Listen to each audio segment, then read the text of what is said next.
မင်္ဂလာပါကျွန်တော်ဒီနေ့မျှဝေပေးသွားခြင်းတဲ့လေ့ကျင့်ခန်းကတော့ Kettlebell Jefferson Curl လို့ခေါ်တဲ့လေ့ကျင့်ခန်းပဲဖြစ်ပါတယ်ဒီလေ့ကျင့်ခန်းဆိုရင်ကျွန်တော်တို့လူခန္ဓာကိုယ်ကိုနောက်လန်မကျသွားအောင်ထိန်းပေးထားတဲ့ superficial back line လို့ခေါ်တဲ့ myofascial line ဒီကိုအကျော်လျှော့တဲ့လေ့ကျင့်ခန်းပဲဖြစ်ပါတယ်ဘယ်လိုမျိုးလေ့ကျင့်ရလဲဆိုတာကိုဒီဗီဒီယိုထဲမှာကျွန်တော်အဆင့်ဆင့်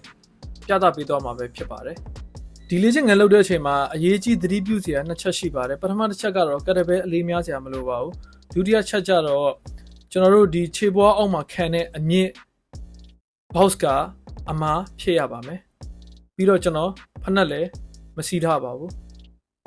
အရင်ဆုံးကက်တဘဲရှိတဲ့နေရာကိုခြေလမ်းလှမ်းမယ်ကက်တဘဲကိုခွမယ်ခြေထောက်ကိုပခုံးနဲ့အပြိုင်ထားရမယ် neck ကိုစချိုးမယ်ပြီးရင် thoracic ကိုဒုတိယချိုးမယ်ပြီးရင်တတိယအနေနဲ့ခါကိုချိုးမယ်ပြီးရနဲ့ kettlebell ရဲ့ဒေါက်ဆုံးနှစ်ဖက် horn နာကိုကင်မယ်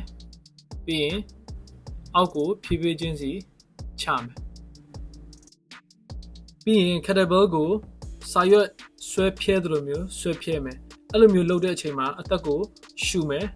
ပြီးရင်အသက်ကို3စက္ကန့်လောက်အောက်ထားမယ်အောင်ပြီးတဲ့အချိန်မှာအသက်ကိုဖြည်းဖြည်းချင်းစီရှူထုတ်ပြီးတော့ခန္ဓာကိုယ်ကိုဖျော့ချလိုက်မယ်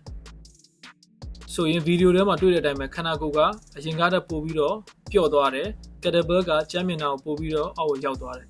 အဲ့ပုံစံမျိုးနဲ့စက္ကန့်40 10မိနစ်လောက်ထိကျွန်တော်တို့လှုပ်ဆောင်သွားလို့ရပါတယ်ဆိုတော့ဒီလေ့ကျင့်ခန်းကတော့ Kettlebell Jefferson Curl လေ့ကျင့်ခန်းပဲဖြစ်ပါတယ်ကျေးဇူးတင်ပါတယ်